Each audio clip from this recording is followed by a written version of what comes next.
Hello and welcome to the Help Is Here podcast. Today I'm going to be talking about how to make 2026 the most successful year of your life. So what I'm going to be talking about is overcoming addiction in particular, and how by overcoming my addictions throughout 2025 and staying stopped, my life is really quite transformed. So in the past, every year I would have New Year's resolutions.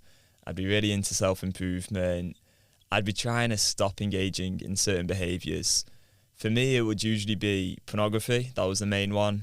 I'd want to stop spending so much time on my phone, social media in particular, the scrolling.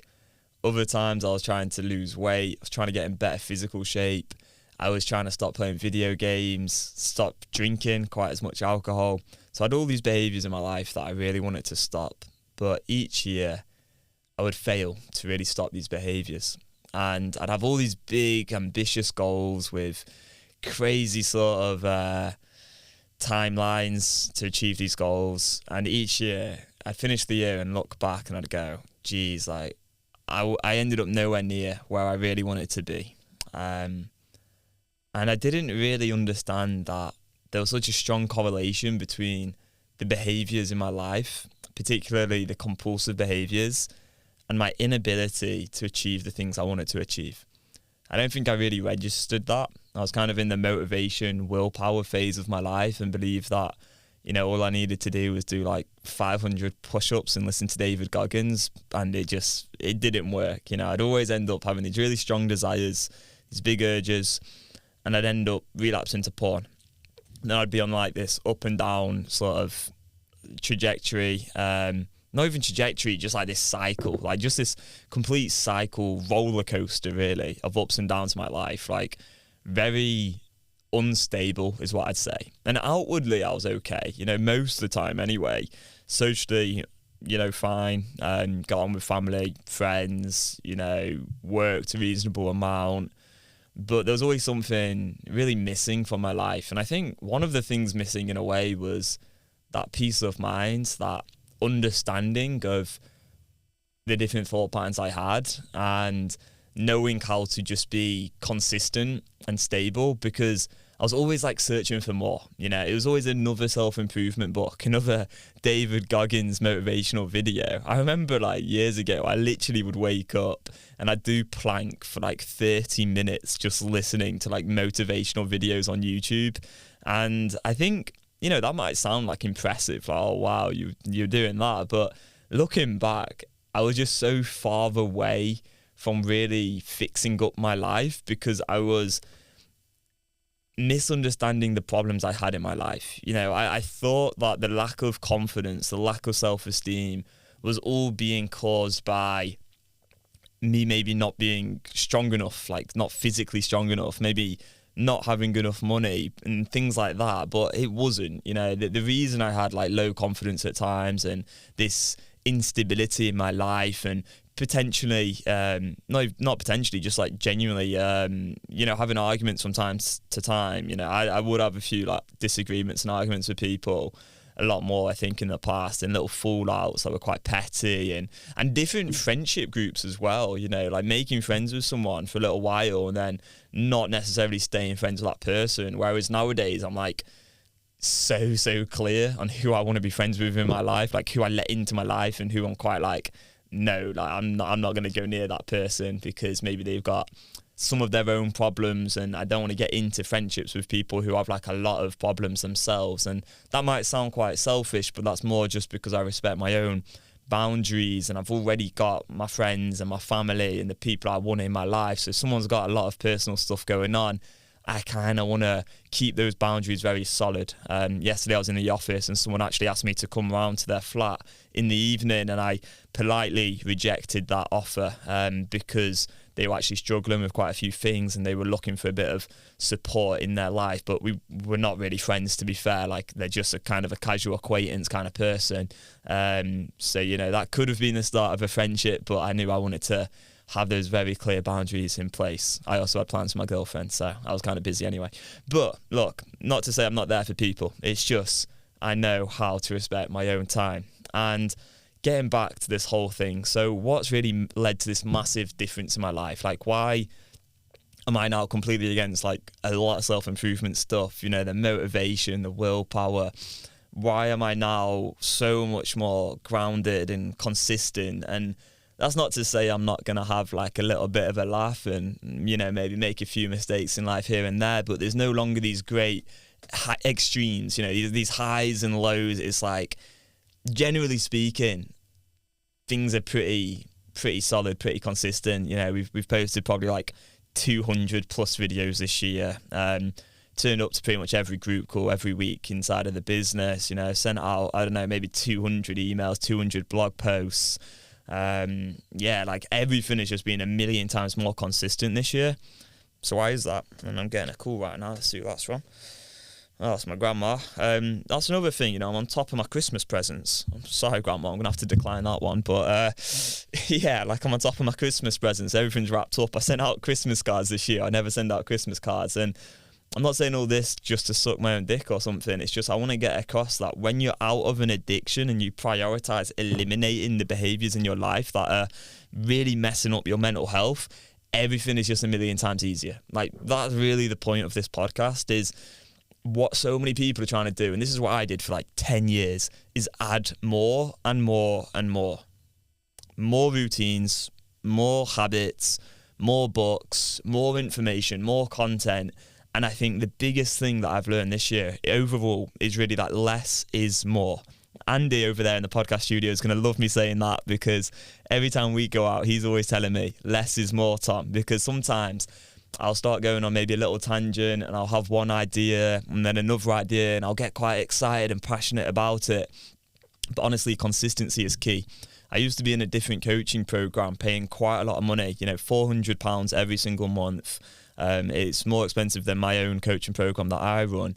And I remember the thing that, you know, I learned a lot there and it was good in many ways, but the thing that kind of drove me to leaving his program is there were things changing all the time, you know, new hacks, new little, you know, it was like he's trying to appeal to people's shiny object syndrome with like different ideas and techniques and tactics, and long term that shit doesn't work. Like, what you need instead is fundamentals and understanding and education, and get things in place that are built on really, really strong foundations. And what I mean by this is the way in which we think, you know, think in the right logical ways which are aligned with truth, and then everything becomes a lot easier because you're grounded in like reality and what's actually true. And, you know, how this applies to addiction recovery, what this channel is really about, is for like those 10 years when I was looking for the new hack, the new tactic, and I had the shiny object syndrome as such, and I was watching these motivational videos, I always thought that I'd like watch one video and things would just like click into place and suddenly my life would transform. But that was never the case, because it's repetition and action and repetition again and more action and just consistently doing the same thing that garners results over and over and over and over until it almost gets boring, which actually leads to long-term success, at least in my opinion. And that's why this year we've made very, very few changes within the Beyond Compulsion Academy, because for, you know, the most part, we get really good results. Like, we really, really do help clients transform their lives. Had a message this week, you know, we get, I don't even know how many messages we get from clients sort of thanking us and stuff, which is really, really nice. But like this one message in particular was awesome. So let me just play this one here. It's from a client who joined us earlier this year, and he said, here we go. Yeah, he said, the best way I can describe the last month of my life is serene. I've just felt good, much more relaxed, with very little gnawing of the compulsion I once felt incessantly in my life. On most days, it's just gone. I usually reread my script for enjoyment more than dealing with compulsive desires. How wonderful is that? And, you know, he said, yeah, he still has desires from time to time.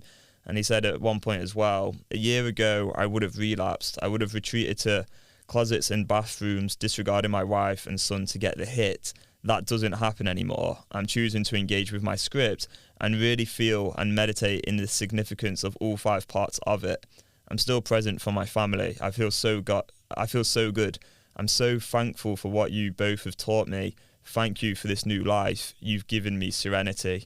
And then he said, so go Sheffield Wednesday and go Packers. Absolutely love it. Like, it's cool stuff. Like, that's what's possible for anyone who's willing to install a new way of thinking into their neural pathways and, you know, have that repetitive process of just doing the same kind of boring thing over and over.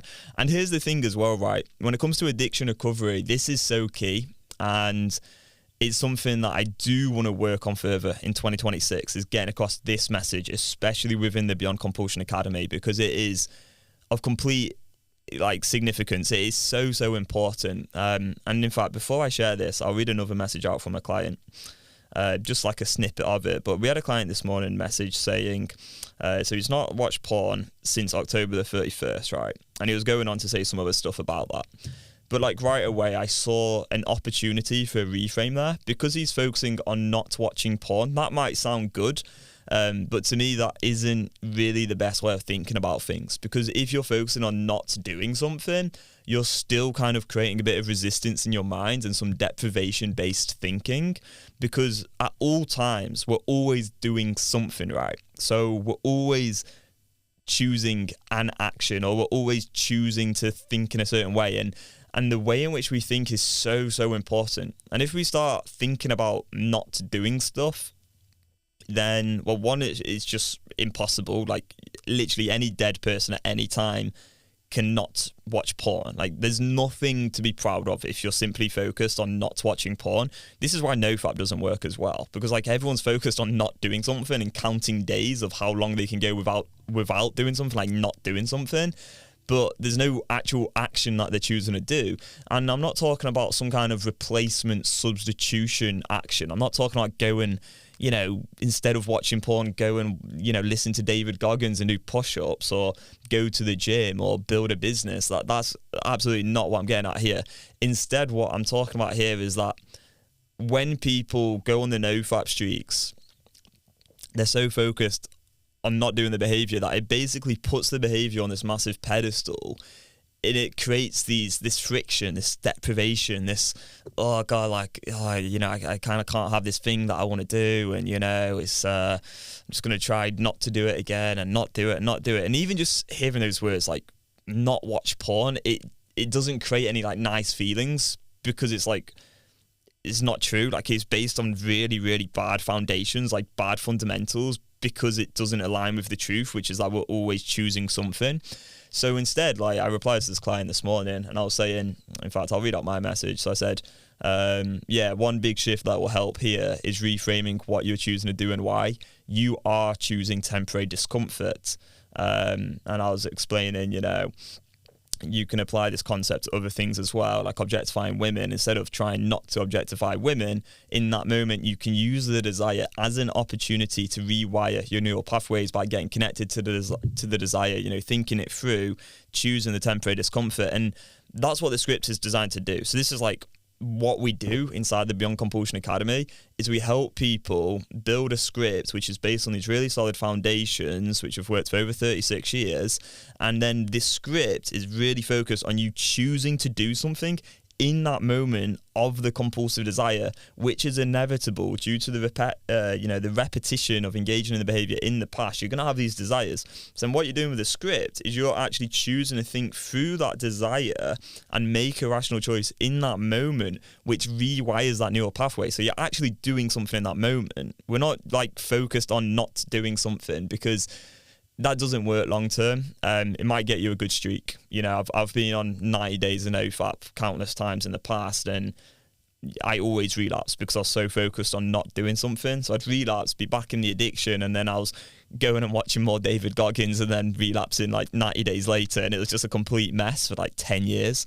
And that's why I'm so passionate about this instead, which is like having the stability, having the consistency, always focusing on doing something. If you have the desire, there's an opportunity there to rewire your brain and think it through logically and actually choose some discomfort. And that in itself is an action. Like, choosing discomfort is doing something, and it is uncomfortable. It's not fun. It's not always easy, but you're doing something. And it just changes the game entirely, because then you can literally live your whole life choosing temporary discomfort over long-term suffering. And then you are just a free person. Like, you no longer engage in the behavior. And I know I said no longer engage, but you kind of get my point, right? You basically live your life without watching porn anymore. And that's what I've done throughout the whole of 2025. I have chosen temporary discomfort in every moment of compulsive desire. And it is hard to kind of change this bit of thinking. And like, even just then, I was going to say, throughout the whole of 2025, I've not watched porn, because that's like the conventional, normal way of talking, which is fair enough, right? But even then, I had to catch myself and go, throughout 2025, every time I've had some compulsive desire, I've thought through that choice rationally, and I've changed that neural pathway a little bit more and a little bit more and a little bit more, to get to a point now where I can talk about all this very openly. I have that self-trust because I've cultivated a skill that's built on really solid fundamentals and truths, which are all focused on doing instead of the false, socially constructed myth of not doing something, which actually gets people in deprivation and keeps people stuck for decades. So yeah, all to say, if you want to make 2026 pretty good, what I recommend doing is seeking truth, which I know sounds like some kind of religious thing perhaps, but I do think the closer we align our lives and the way we think with truth, the better our lives will be. Keeping things extremely simple, less is more. That's been crucial for me. And sticking to the same thing over and over and over, and focusing on repetition rather than, seeking more information. Because for me, every single time I've had any compulsive desire to, scroll on social media or watch porn, pretty much every single time, what I will do is just go straight to the script that I've got, which is based on these truths, these fundamentals, which requires a lot of education, and then think it through rationally to change the neural pathway in that moment, make a rational decision, and basically get to live my life free of engaging in behaviours which once absolutely destroyed my life. And when you eliminate every behaviour in your life that you want to stop, and you stop engaging in these behaviours, well, then you've got all this space and time to be creative, to connect with people, build relationships, create maybe things in terms of like business, maybe, really start delving into that hobby that you want to do, build the sort of the side hustle from your 9 to 5 if you've got that kind of job right now. And you just have so much more time and energy and focus and clarity that life just is a lot easier, and there's a lot more peace of mind. Not to say life's perfect, there's still going to be hard times and discomfort and desires and, things to deal with, but so much easier. So hopefully you find some truth in this video, and maybe it'll help you, start to change your thinking about things and just see how simple things can be. If you would like to learn more about the Beyond Compulsion method, then head on over to www.beyondcompulsionacademy.com. Thank you for listening. Have a great new year. I really hope 2026 is good for you. And yeah, I'll see you soon. Bye.